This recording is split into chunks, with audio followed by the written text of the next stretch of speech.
Graças e paz, irmãos.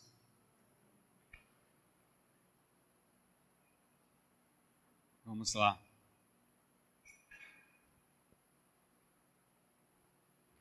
Quero agradecer a Deus pela vida da irmã Angelita, nossa aniversariante da semana, está aniversariando hoje.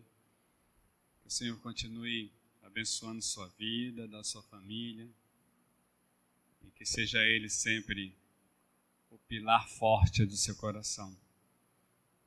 Quero dizer para você que amanhã às 19h30 estarei na sala de reflexão.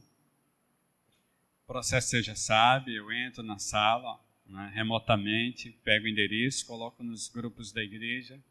Você pode entrar para conversarmos sobre as mensagens de hoje.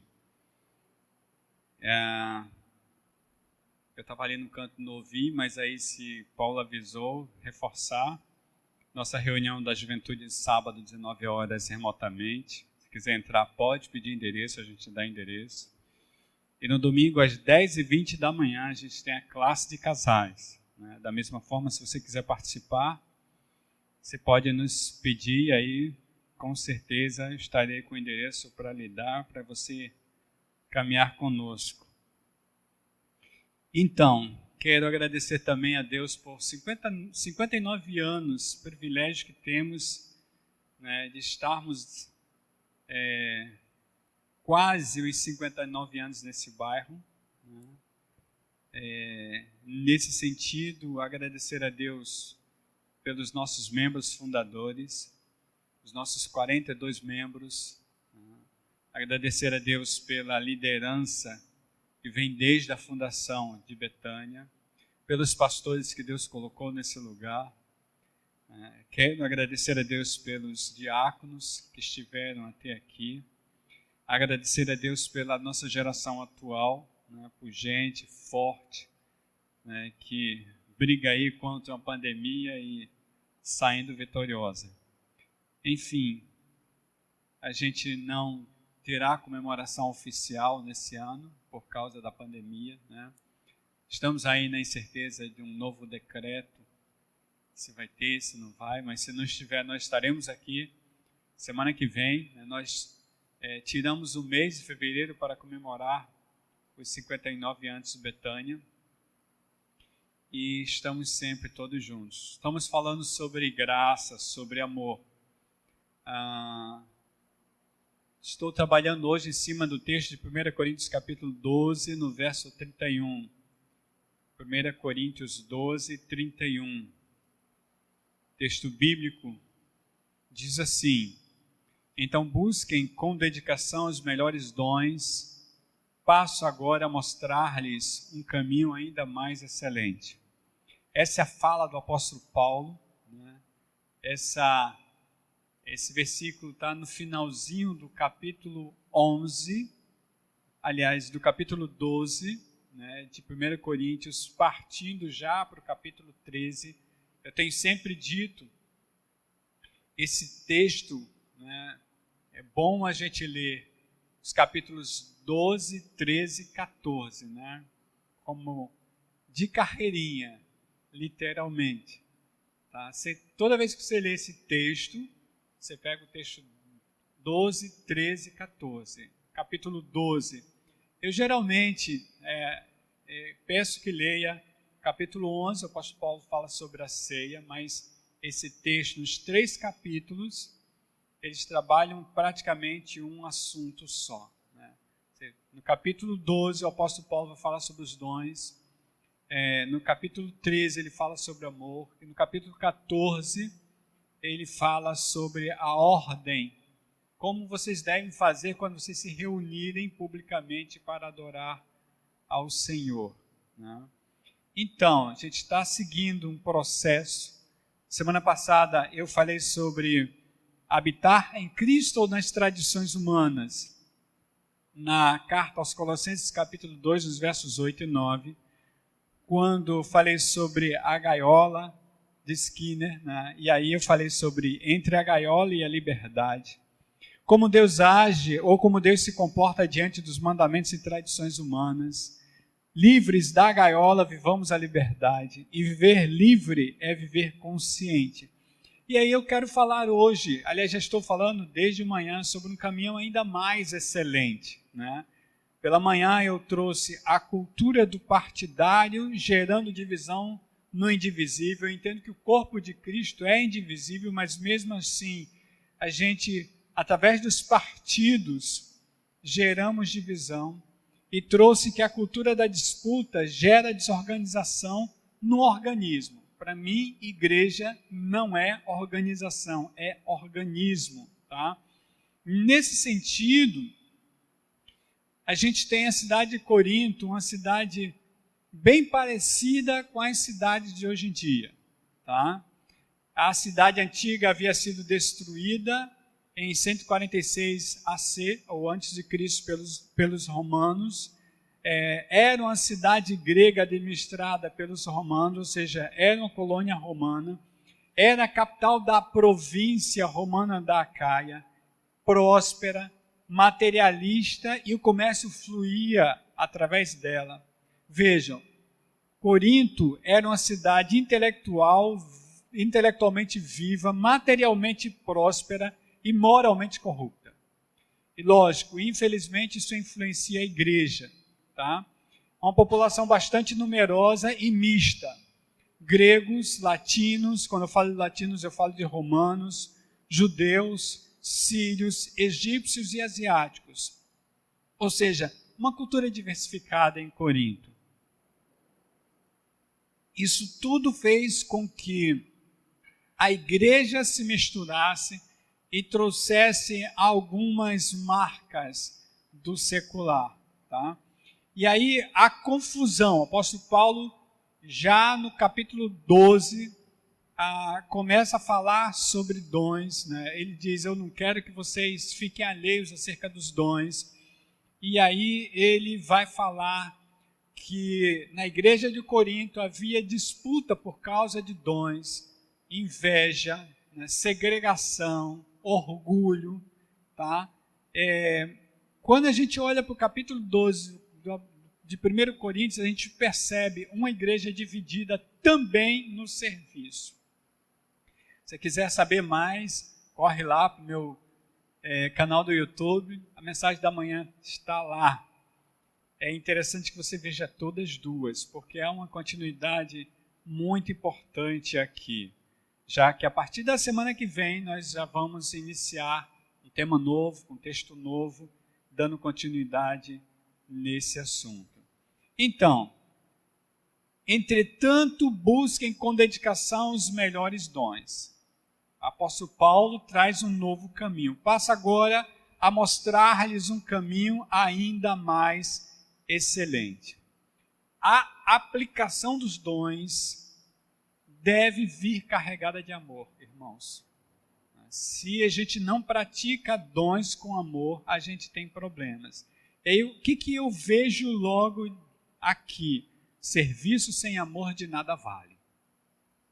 Como assim, Emilson? Vou repetir. Serviço sem amor de nada vale. Tá? E aí, você talvez diga, você está falando heresia. Bom, vamos para a fala do apóstolo Paulo. Veja 1 Coríntios capítulo 13, nos versos 1 a 3. Por que muitos irmãos que conversam comigo dizem não entender esse texto? Por que muitos irmãos dizem que isso aqui é impossível pôr na prática, ou quase impossível, humanamente falando, pôr na prática?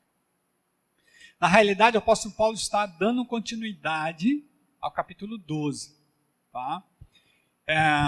Nesse sentido, usar esse texto para casamento é válido? Pode ser. Eu geralmente uso, mas explico o processo. Porque vejam como é que o apóstolo Paulo começa o capítulo 13. Ele diz assim, ainda que eu fale as línguas dos homens e dos anjos, se não tiver amor, serei como um sino que ressoa ou como um prato que retinha. O apóstolo Paulo está aqui se referindo aos cultos pagãos da religião grega. Tá? Então, vocês podem até falar muito em línguas, né? Que era uma das brigas fortes na igreja de Corinto, né? E continua sendo no nosso meio, né? Por exemplo, tem muitos que acham, e eu converso com pessoas que dizem para mim que eu não sou batizado com o Espírito Santo, né? Ainda tem pessoas que acham que só é batizado com o Espírito Santo quem fala em línguas, né? Eu tenho algumas pessoas que dizem literalmente para mim: você precisa ser batizado pelo Espírito Santo, comece a pedir que o Espírito Santo vai lhe batizar e você vai começar a falar em línguas. Era uma confusão mais ou menos assim na igreja em Corinto. E o apóstolo Paulo diz assim, ó: não adianta vocês falarem em línguas se vocês não têm amor. Tá? É como sino que ressoa ou como prato que retine. O serviço de vocês é só barulhento. Só faz barulho. Ele diz: ainda que eu tenha o dom de profecia, saiba todos os mistérios e todo o conhecimento, tenho uma fé capaz de mover montanhas, se não tiver amor, nada serei. Então, essa é a fala do apóstolo Paulo. Serviço sem amor de nada vale. Tá? Aí me disse: mas isso não passa a ser um discurso pesado? Mas é o verdadeiro. A gente está falando de evangelho. Tá? Então, uma das brigas na igreja em Corinto que trazia divisão era a questão da sabedoria. Seguir os mestres mais sábios. O apóstolo Paulo ataca de cima isso aqui, né? Verso 3: ainda que eu dê aos pobres tudo que possuo e entregue o meu corpo para ser queimado, se não tiver amor de nada, aliás, nada disso me valerá. Então, o que ele vai dizer: vocês podem até ajudar pobres. Olha só, pobre é algo muito visado na Bíblia. O evangelho existe por causa do necessitado. Dos ricos também, mas a fala de Jesus é clara sobre os ricos. Tá? E nesse sentido, no livro, aliás, do Antigo Testamento até o final do Novo Testamento, a igreja, ou o povo de Israel, é sempre exortado a ajudar o pobre. Mas aqui você não adianta você ajudar o pobre por peninha. Tá? O apóstolo Paulo é claro, ele diz: eu posso até vender tudo que possuo, dar aos pobres e apresentar meu corpo para ser queimado, para ser martirizado. Se eu não fizer isso por amor, nada disso me valerá. Então, irmãos, é o amor que move o serviço do corpo. Tá? Nesse sentido, eu lembro de Romanos capítulo 12, verso 1, que eu cito sempre para vocês. O culto é racional. Eu preciso pensar, refletir por que eu estou fazendo. Tá? Então vejam, quando eu trago a palavra culto, eu estou falando de serviço. Porque nesse sentido, a palavra no original grego para culto é serviço. E o apóstolo Paulo não está visando a reunião no templo, porque essa reunião no templo que a gente tem hoje não existia. Isso começa em meados do século III, dessa forma, em meados do século III, passando para o século IV e simplesmente oficializado. Primeiro pela Igreja Católica Apostólica Romana, né? Depois, na Reforma, pela Igreja Reformada, o que a gente chama no Brasil hoje de Igreja Evangélica. Então a gente precisa tentar entender isso. Esse culto racional me mostra claramente que o serviço sem amor de nada vale. De nada vale. Eu quero trazer um texto para vocês que eu trouxe semana passada, que na realidade eu quero relembrar o que eu falei, tá? Colossenses capítulo 2, nos versos 20 a 23. Colossenses 2, 20 a 23. O apóstolo Paulo diz assim: já que vocês morreram com Cristo para os princípios elementares desse mundo, porque como se ainda pertencessem a ele, vocês se submetem a regras. Não manuseie, não prove, não toque, todas essas coisas estão destinadas a perecer pelo uso, pois se baseiam em mandamentos e ensinos humanos. Essas regras têm de fato a aparência de sabedoria com sua pretensa religiosidade, falsa humildade e severidade com o corpo, mas não tem valor algum para refrear os impulsos da carne. O que é que eu quero falar com isso? Por que você está nos trazendo esse texto, Emilson? Irmãos, muito do que fazemos nos traz aparência de sabedoria. Aparência de sabedoria apenas. Se isso não for baseado em amor, de nada serve.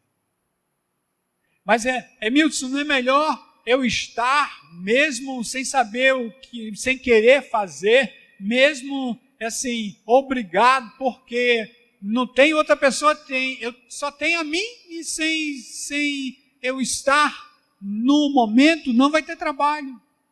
Não, tudo bem, se você quiser trabalhar, você pode trabalhar. Agora, o que eu estou dizendo é que para Deus nada vale. É disso que eu estou falando. Eu não estou falando que eu estou julgando o trabalho, o serviço. Eu estou falando que nada que se faça para Deus sem amor é aceito por Ele. Basta você ir para os textos que eu trouxe para você a semana passada. Isaías capítulo 58, nos versos 1 a 7, Isaías capítulo 1, nos versos 11 a 18, Amós capítulo 5, versos 18 a 24, e assim sucessivamente. Você pode pesquisar tranquilamente o Antigo Testamento todo, o Novo Testamento todo, que você vai ver o tempo todo essa fala.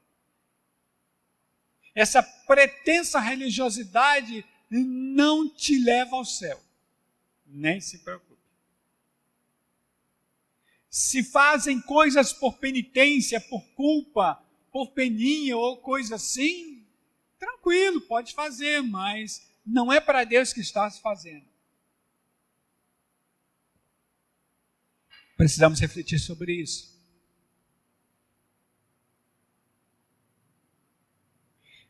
Tais fatos nos indicam que amor é para gente grande.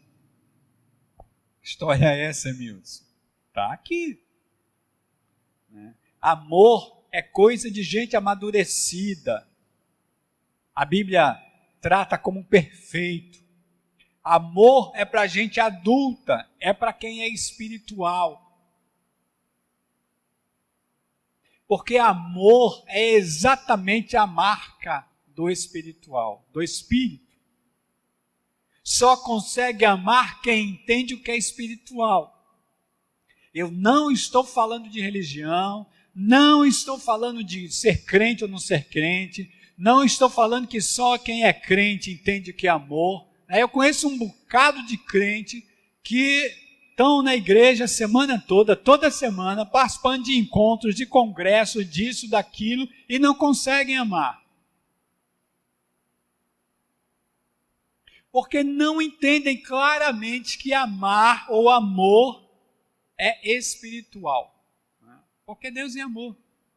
E é o que Jesus Cristo diz, né? Aqueles que amam o Senhor em espírito e em verdade são os que sabem adorar. Nesse sentido, a gente precisa também olhar textos bíblicos. Gente, amor não é coisa de criança, de pueril, de menino ou menina birrenta. E isso independe de idade. Eu não estou falando também de idade. Eu tenho 55 anos, sei amar. Sei lá, um conhecido que eu tenho de 5 anos não sabe amar porque é criança, eu já sou adulto. Não é disso que eu estou falando. Eu estou falando que quem consegue entender amor é amadurecido, é adulto espiritualmente falando. Quem não consegue entender amor é criança espiritual, é imaturo. Como amar, Emilson? O apóstolo Paulo segue, capítulo 13, a primeira carta aos Coríntios, nos versos 4 a 7. Irmãos, olha só.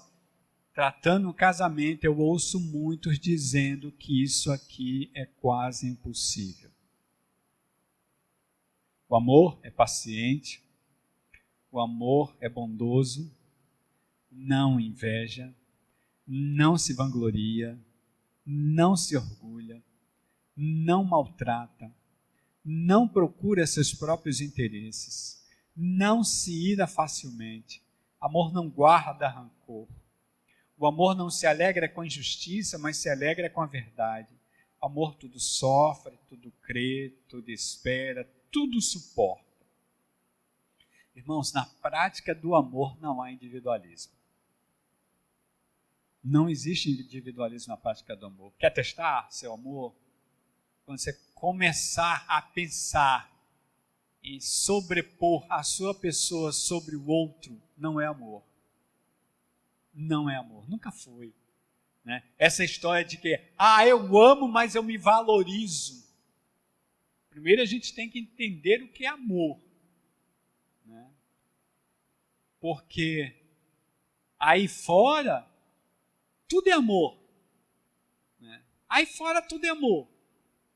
O cara sai de um lugar, conhece uma menina, no mesmo dia, tem uma relação sexual com ela e diz, eu fiz amor com ela. Nem conhece, nem sabe quem é. Né? Se confunde muito amor com sexo, com tesão, com emoção. Né? Se confunde muito amor com individualismo. Né? Essa história de que eu preciso me amar primeiro para amar o outro. Né? E aí a gente entra no individualismo, não estou falando de individualidade, mas de individualismo. Né? E isso é muito confundido. Amor é paciente. Amor espera. Espera. É bom. Aí você percebe aqui, quando fala de amor, parece que está falando de fruto do Espírito. Porque literalmente, tanto amor como um fruto do Espírito, um faz parte do outro, que aliás, o amor é o carro-chefe do fruto do Espírito, é a locomotiva, tá? Nesse sentido, tudo é do Espírito, e não tem como fabricar isso. Não dá para fabricar. Amor é ato espiritual e não carnal. Na prática do amor não existe individualismo, inveja, orgulho, disputa, divisão, partidarismo. Tudo que existia na igreja em Corinto. Tudo que eu trouxe pela manhã nos textos que eu já citei. Quando eu faço um resumo, literalmente, como funcionava a igreja em Corinto, que é muito parecida com a igreja do século XXI.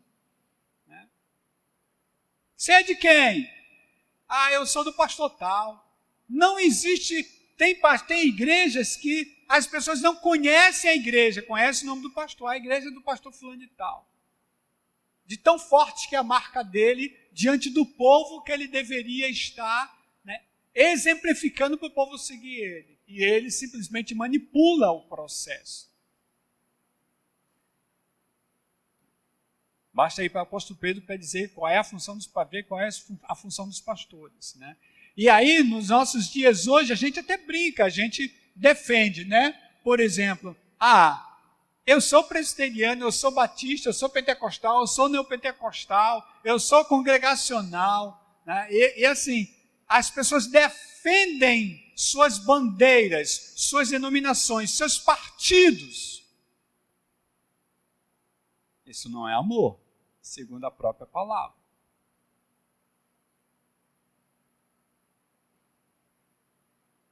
Capítulo 10, versos 35 a 45 de Marcos. Capítulo 10, versos 35 a 45. A gente não vai ler todo o texto, eu só trago o contexto, mas eu quero ler somente os 4 últimos versículos. Tiago e João se aproximam de Jesus Cristo e pedem para que ele os priorize na vida eterna. E aí Jesus Cristo diz, vocês vão ter condições de passar pelo meu batismo? Jesus estava querendo dizer, eu vou sofrer tudo que vou sofrer na cruz, vocês passam por isso. Eles não tinham nem ideia, porque também fugiram na hora que aconteceu. E eles, não, a gente pode passar contigo.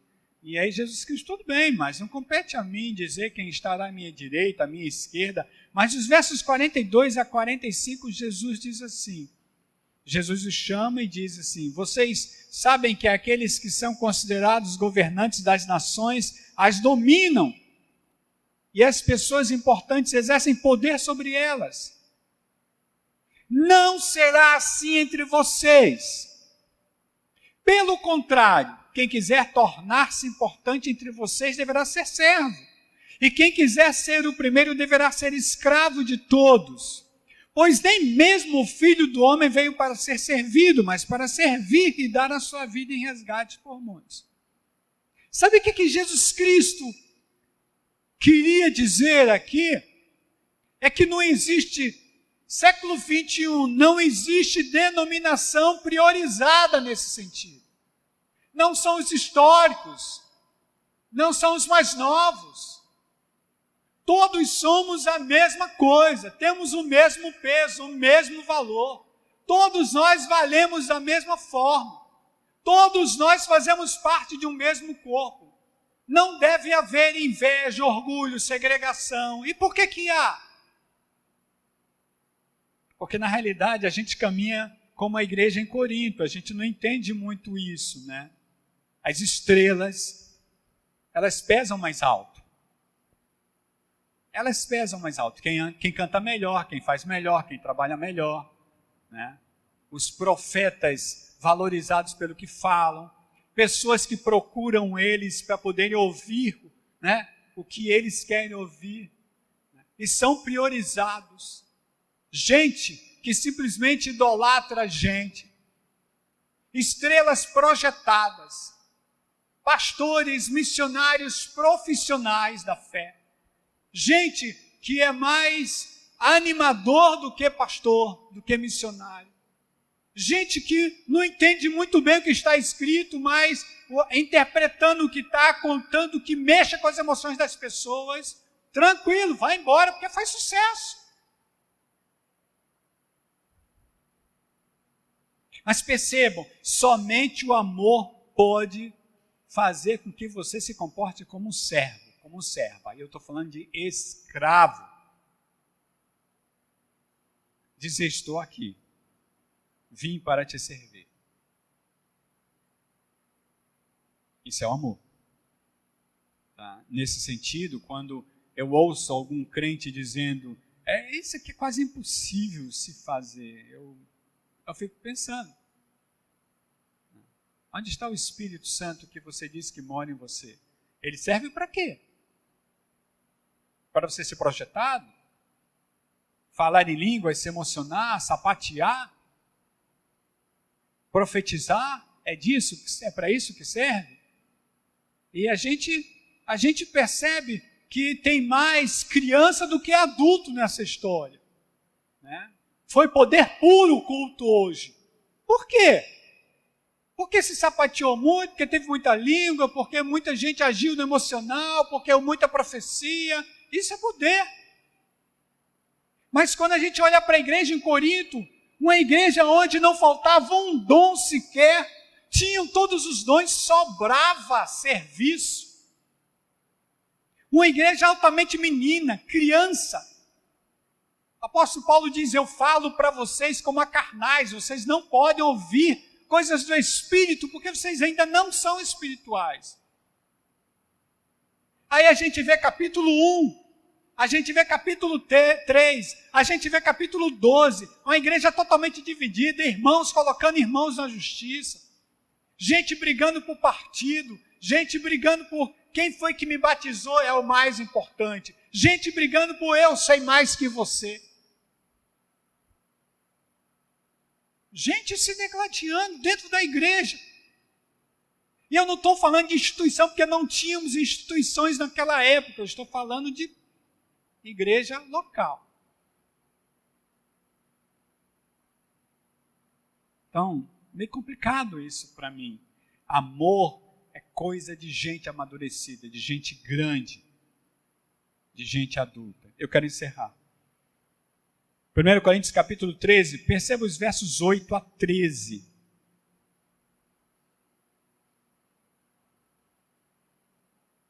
Vejam, Paulo não está falando para os casados. Esse texto não foi escrito para casamento. Ele fala para o corpo de Cristo, para a igreja em Corinto. Igreja totalmente dividida por causa de orgulho, inveja, segregação, egoísmo. E aí ele pega assim, né? 1 Coríntios capítulo 13, nos versos 8 a 13. Olha o que o apóstolo Paulo fala. O amor nunca perece, o amor jamais acaba. Gente, olha só. Quando alguém chega para mim para dizer, o amor acabou, eu digo, peraí, eu não acredito no que eu estou ouvindo. Porque perceba, ou você nunca amou, ou não sabe o que é amor. Né? Você está confundindo as coisas. Ou você é mentiroso ou mentirosa, ou então é a Bíblia que é mentirosa. E como eu creio na Bíblia, eu acho que a Bíblia está falando a verdade. O amor não apodrece. O amor não acaba, não perece. O amor jamais acaba como na atualizada. O original diz assim. Aí o apóstolo Paulo diz, preste atenção que ele está falando de futuro, mas as profecias desaparecerão. Quando vier Jesus Cristo, vocês vão brigar por quê? Porque não vai haver mais profecia. Vocês vão estrelar onde?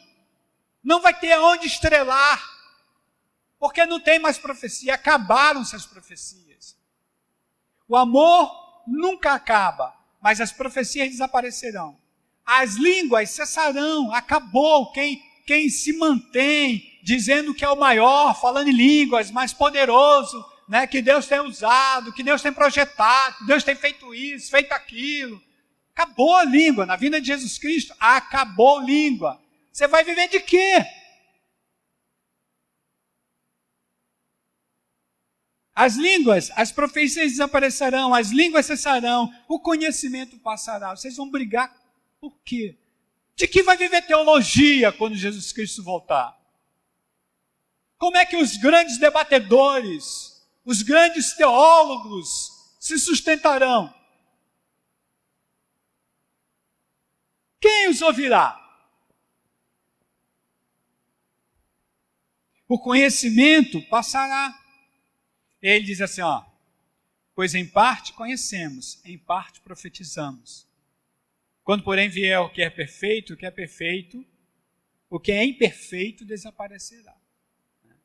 Os dons foram criados por causa dos homens, e não os homens por causa dos dons. Perceberam isso?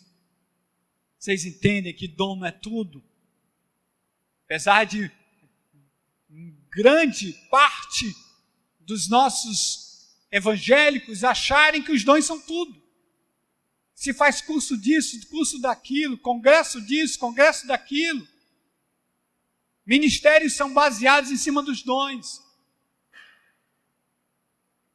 Nesse sentido, quando o perfeito vier, o que é perfeito, os dons desaparecerão. E aí o apóstolo Paulo fala uma frase, irmãos, que para mim é tremenda. Tá? Eu sempre trabalho minha vida em cima disso aqui. Tem uns textos chaves na Bíblia para mim, né? E essa é uma das frases. Ele diz assim, quando eu era menino, a palavra aqui é criança, mas ele é homem, né? Então ele está se referindo como menino.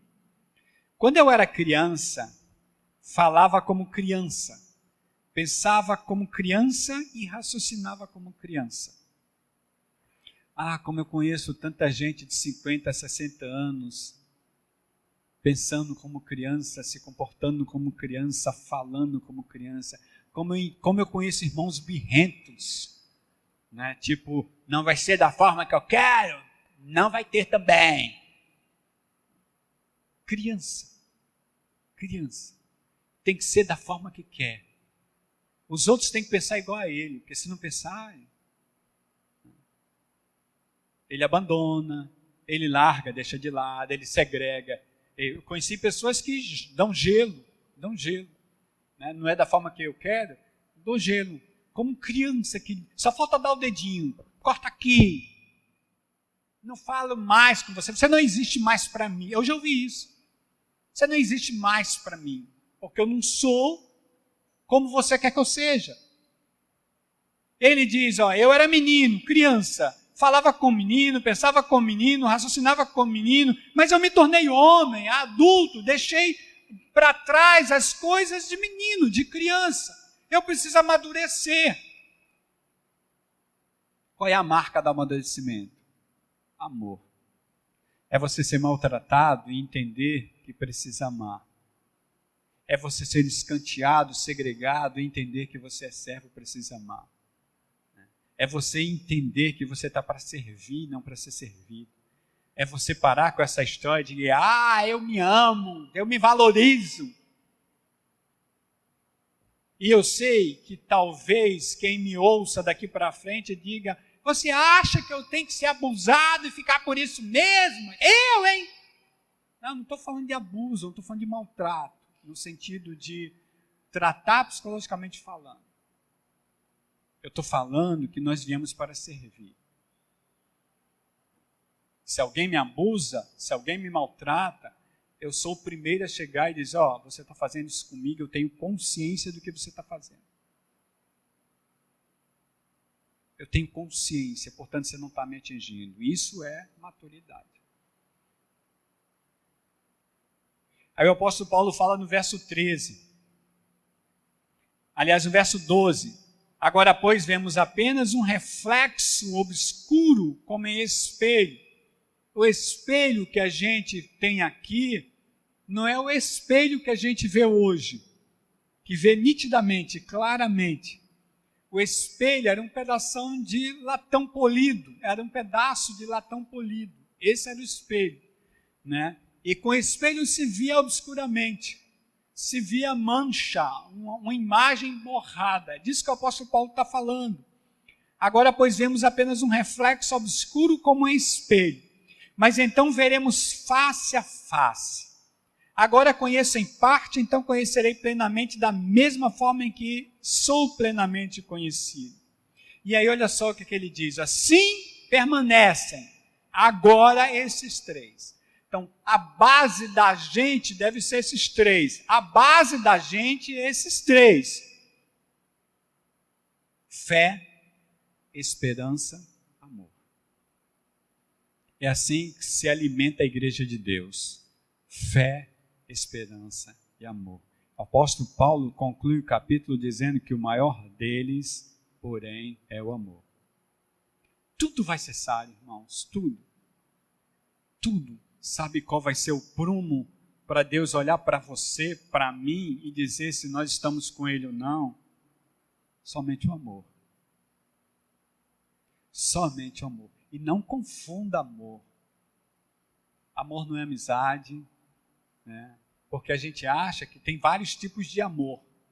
Nós temos aspectos diferentes do amor. É diferente. Você precisa estudar amor para parar com essa história de dizer, nós temos vários tipos de amor. Não. Nós temos um amor com vários aspectos. Tá? Só tem um amor. São vários aspectos. Então, nesse sentido, a língua que tu falas, acabar. A oferta que você dá, vai acabar. A esmola que você dá lá para a pessoa na rua, acaba ou acabará. O serviço aqui vai acabar. Tudo vai passar. A sua profecia no futuro vai ser posta à prova. Por mais que você diga, eu sou muito usado por Deus para mostrar às pessoas o caminho. Não é isso que vai valer diante do Senhor. Tudo vai passar. Mas o amor é o único que continua. Essa é a prova final. E eu quero encerrar exatamente citando 1 Pedro 3,15, que foi o verso base que a gente trabalhou esse ano todo. Quando Pedro diz assim: antes santifiquem Cristo como Senhor em seu coração. Estejam sempre preparados para responder a qualquer pessoa que pedir a razão da esperança que há em vocês. Qual é a razão da esperança que há em você? Essa é a pergunta. Porque perceba, o apóstolo Paulo em Romanos capítulo 5, verso 1, diz assim: tendo sido, pois, justificados pela fé, temos paz com Deus por nosso Senhor Jesus Cristo. Eu volto a pergunta para você: qual é a razão da sua esperança? Aí você pode até dizer para mim, porque essa é fácil, né? Minha razão é Jesus Cristo. E aí, vou retornar. Tudo vai passar. Tudo vai passar.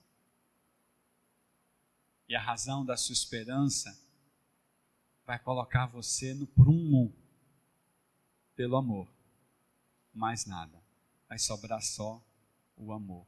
E quem não amar pode ter língua, eu estou falando de estranhas, pode ter profecia, pode vender tudo e dar o dinheiro aos pobres, pode dar o corpo para ser queimado. Se não tiver amor, isso nada vai valer. Vamos orar?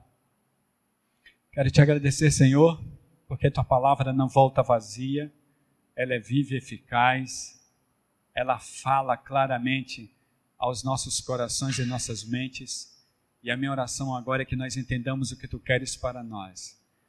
Eu não sou ninguém, Senhor. Aliás, eu vou dizer de uma forma estranha: eu sou ninguém. Eu sou ninguém. Eu sou apenas alguém que está sendo usado pelo teu Espírito, para que teu Espírito fale a cada coração, cada mente, que eu possa atingir nesse momento aqui ou pela internet. Isso é muito poderoso, porque vai ficar gravado e quantas pessoas verem podem ter acesso a isso. Eu sou ninguém, mas a minha oração é que o teu Espírito, Senhor, vá muito longe, aos corações e mentes, mostrando o que precisa ser feito, ao que precisa se render, ao que precisa se colocar diante de ti como sacrifício santo e agradável a ti. Que o Senhor, e a minha oração única vai ser essa hoje, que o Senhor tenha misericórdia de nós, que o Senhor continue olhando para nós, que o Senhor continue nos amando, porque eu sei que Ele fará assim, é promessa, não por nós, não somos ninguém, não podemos fazer nada para que Ele nos olhe de forma especial. É essa a grande chave da graça. Por mais que eu fale em línguas, por mais que eu profetize, por mais que eu seja estrela, por mais que as pessoas citem meu nome, por mais que as pessoas olhem para mim, por mais que eu me projete, por mais que eu publique no YouTube, Instagram, no WhatsApp, por mais que eu fale, por mais que a minha imagem apareça, não há nada que eu faça que o Senhor possa olhar para mim, a não ser através do seu amor em graça. Não sou digno. Aliás, eu sou digno de ir para o inferno, de perecer eternamente. Se não fosse Cristo na cruz, era lá que eu estaria. Eu não sou digno, Senhor, de estar contigo. A minha fala é a fala do filho pródigo. Eu não sou digno de ser visto como teu filho, Senhor. Mas o Senhor é aquele que vem adiante dos outros, que me abraça, que tira a minha roupa suja e me dá roupa nova. Traz o anel de filho, coloca a sandália nos pés e faz uma festa tremenda matando boi para me receber, porque eu estava morto e revivi. Que o Senhor fale aos corações. Que o Senhor nos dê uma semana reflexiva para a honra e glória dele. Assim eu oro no nome de Jesus. Amém. Vá em paz. Que o Senhor resplandece o seu rosto sobre você, dando sempre paz, amor e misericórdia. Você que está na internet nos vendo, você que vai nos ver depois, precisa ser feito texto dele. Assim eu oro no nome de Jesus. Deus abençoe vocês.